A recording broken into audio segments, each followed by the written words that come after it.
Hello everyone, it's Cassie. Welcome back for another Trinity Stamps video. Today we're doing another sneaky peek, and this one is of this new stamp set called My Lucky Charm.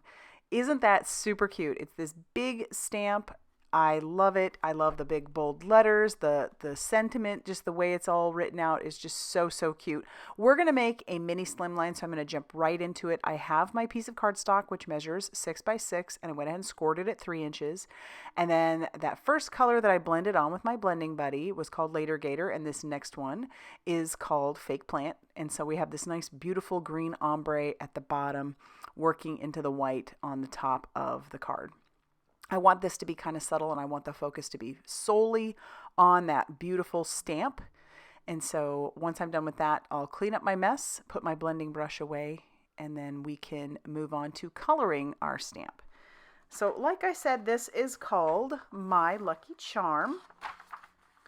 And My Lucky Charm is a stamp that measures 3 by 4 inches, and it has a die to match with it. I'm not going to show you either one because this is a sneak peek. If you want to see the full one, you're just going to have to come back on release day and you'll have to come check it out. But it is a 3 by 4 stamp, and the coordinating die that goes along with it has 5 pieces to it. And so you're going to love it.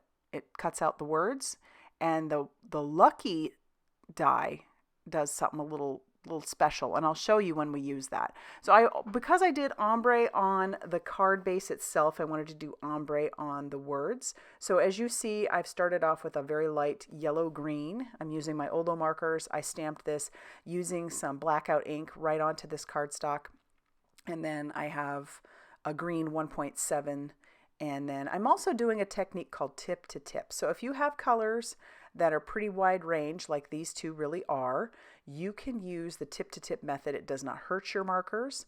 The more you color with it, the color will come off. So I'm just taking that light color, putting it right on the tip of the darker color, and then blending right on there, and it works out really well. So as you can see, this is what the lucky word cuts out, and it also cuts out the center.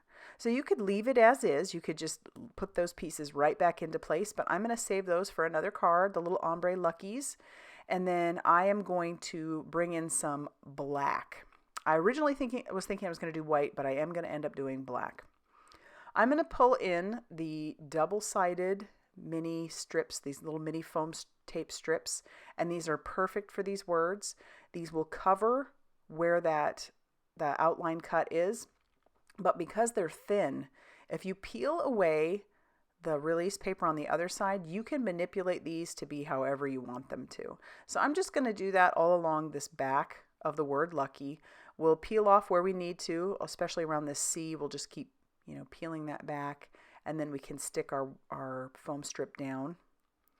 And yeah, that gives you a lot of mobility there. And then I'll just finish off the rest of it with those foam strips. But I love these because they're perfectly thin. They'd probably work just fine on the back of the other words as well, but those I'm going to put down using my Crafty Gluefriend. I'll use the bottom word charm as kind of a guide, and then I'll stick down my word lucky. I did die cut it out of black as well, and we're just going to pop those letters into place, and they'll just fit right onto that using that foam strip. And then I can use my Crafty Gluefriend to get our other words down. And I love how this pops on that background with the white, around the word, as the die cut cuts out that nice white border. And I feel like that makes it pop even more. But it cuts out the words, you are my, and then we have Lucky Charm. And you could leave this just as it is. This is super cute. And what a fun card to send. And if you're unfamiliar with what mini slimline are, they measure 3 inches by 6 inches when it's all closed up. I've decided I'm going to bring in the Clover cluster. I'm going to put those into my tidy tray and use my pickup stick to put those down. These are great. They're just tiny little shiny shamrocks. And so I'm going to put those all over our background using my pickup stick, my Crafty Gluefriend, and my tidy tray, keeping everything in its place. And I was very liberal with these, but they're small, and I think they just look so cute on this background. I'm not going to do anything to the inside since it is only 3 inches by 6 inches on the inside, but let's reinforce that score line and then take a look at that. That's going to finish off our card for today. I love it. I hope it piqued your interest. I hope you want to come back and check out the entire set. If you like this video, please be sure to hit that like button and consider subscribing if you haven't already done so. And as always, big thanks for stopping by, and I'll see you soon in another video. Bye, everybody.